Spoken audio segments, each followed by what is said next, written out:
Good morning সবাইকে, কেমন আছে সবাই? আশা করি সবাই খুব ভালো আছো। আমার নতুন একটি ব্লগে তোমাদের সবাইকে অনেক অনেক স্বাগত। আর দেখতেই পেলে এখন বাজে 10:15 আর আমাদের সকালের খাওয়া দাওয়া হয়ে গেছে। আর মা গেছে ওই ঘরে পান, সবজি এনেছিল অনেক কিছু, সব কিছু গুছিয়ে নেওয়া হয়ে গেছে। এখন শুধু কাঁঠালটা কাটতে হবে আর মাছটা কাটতে হবে। তো চলো আগে মাছটা কেটে নিই। আর এঁঠো বাসনগুলো আছে দেখো, এগুলো বাইরে বের করতে হবে। তারপরে চলে এসেছি এই ঘরে, জামা কাপড়ও মেলা হয়ে গেছে। আর বাবাই এই ঘরে পটি করতে বসেছে, তো ওকে নিয়ে চলে আসলাম। এই দেখো বসে আছে। আর এইদিকে দেখো কতগুলো জামা কাপড় জমা হয়েছে, সব এগুলো গুছিয়ে নিতে হবে। তো জামা কাপড়গুলো পরে গুছিয়ে নেবো। আর আমি এখন চলে এসেছি এই ঘরে মাছ কাটতে। তো চলো মাছগুলো, মাছ আগে বাজার থেকে কেটেই নিয়ে আসতো, কিন্তু কেটে নিয়ে আসলেও তাও আঁশ থাকেই, তারপরে ঠিক মতো ওরা কাটে না, আবার বাড়িতে নিয়ে এসে কাটতেই হয়। ওই জন্য এখন বলে দিয়েছি মাছ নিয়ে আসবা, আমি বাড়িতেই কাটবো, বাজার থেকে কেটে নিয়ে আসতে হবে না। তো আগে মাছ কাটতে আমার একদমই ভালো লাগতো না, কিন্তু এখন কাটতে কাটতে অভ্যেস হয়ে গেছে, এখন বেশ ভালো লাগে কাটতে। আর বাবাই ওইদিকে দেখো খেলা করছে, মানে ওর বাবা কয়েকদিন আগে দিল্লি গেছিলো, এই হাতি ঘোড়া তারপর বাঘ সিংহ এগুলো এনে দিয়েছে, ওগুলো পেয়ে ও ভীষণ খুশি, ওগুলো নিয়ে সারাদিন। যখন আগে বললাম যে মাছ কাটতে ভালো লাগে না, মাছ কাটতে ভালো লাগে, কিন্তু মাছ কাটলে যে গায়ে গন্ধটা হয় না, আষ্টে গন্ধ, ওই গন্ধটা আমার ভালো লাগে না। তো তার জন্যই মাছ কাটতে ভালো লাগে। মাছ কাটার পরে যতই হাতে সাবান দাও, হ্যান্ড ওয়াশ দাও, যাই দাও না কেন, যতবারই দাও না কেন, তাও গন্ধটা থেকেই যায়।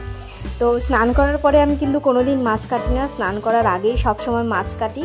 তো কেটে টেটে তারপরে স্নান করি। এই প্রবলেমটা আর কার কার হয় কমেন্ট করে অবশ্যই জানিও। আর আমাদের বেশিরভাগই এই ছোট মাছই হয়, বড় মাছ খুব কম। বাবাইয়ের জন্য আগে আমাদের বড় মাছই খাওয়া হতো, কিন্তু বড় মাছ খেয়ে খেয়ে এখন আর ভালো লাগে না বড় মাছ খেতে।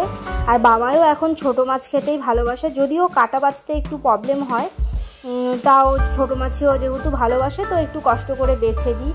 আর আমাদেরও ছোটো মাছটাই ভালো লাগে।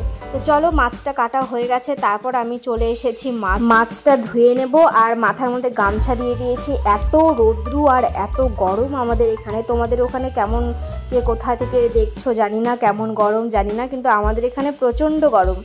আর চলো মাছগুলো একটু ভালো করে ধুয়ে নিই।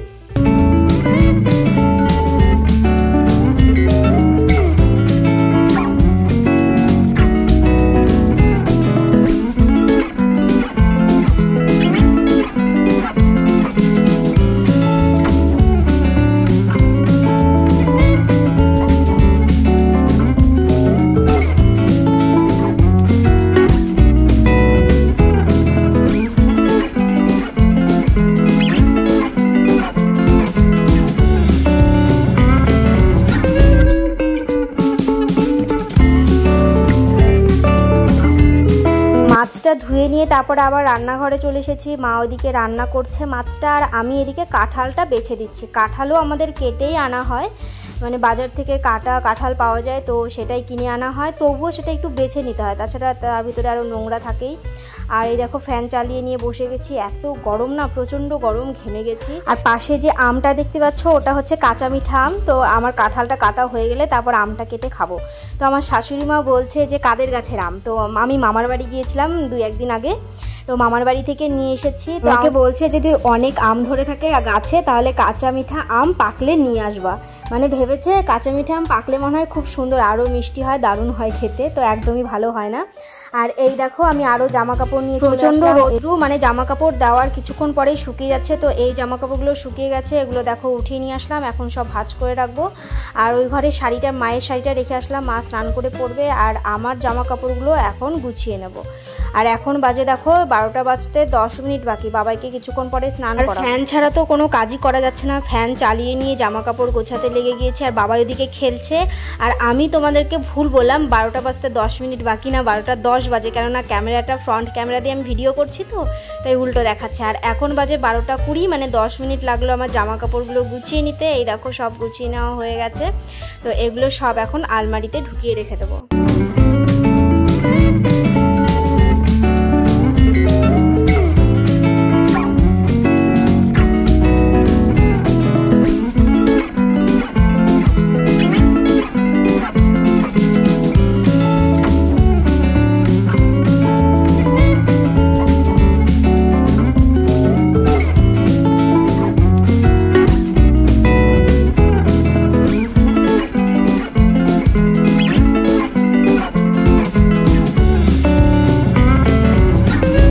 তারপরে চলো মায়ের ঘরে গিয়ে একটু দেখি ফ্রিজটা কি রাখলাম, কোথায় কি রাখলাম।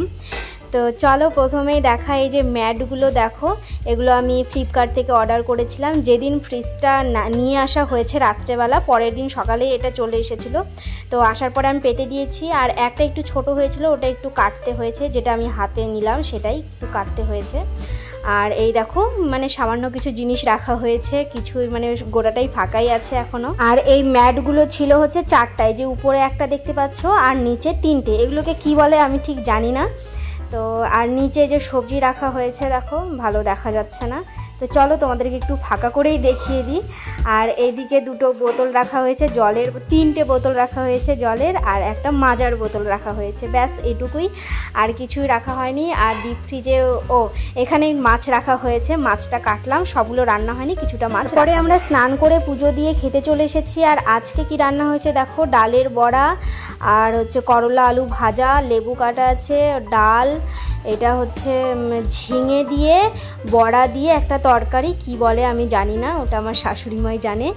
আর এটা হচ্ছে কাঁঠালের তরকারি, আর পাশে হচ্ছে মাছের ঝাল। ঝিঙে বড়ার সবজিটা কিন্তু খেতে খুব সুন্দর হয়েছিল, দারুণ খেতে, এর আগেও আমি খেয়েছি, খুব ভালো। তারপরে একেবারে চলে এসেছি রাত্রেবেলা, আমি এদিকে ভাত বসিয়ে দিয়েছি, আর এদিকে ফ্রিজ থেকে সব সবজিগুলো নিয়ে চলে এসেছি এখানে। আর এই আসনটা দেখতে পাচ্ছ, এই আসনটা কিন্তু আমি বানিয়েছি, আরও কয়েকটা আছে সেগুলো আমি বানিয়েছি। আর এখন বাজে দেখো 9টা, ভাতটা উপর করে দিয়েছি, দিয়ে আমরা এদিকে ফ্যান চালিয়ে দিয়ে সিঁড়িতে একটু বসেছি। তো চলো আজকের ভিডিওটা আমি এখানেই শেষ করে দিচ্ছি, সবাই ভালো থেকো।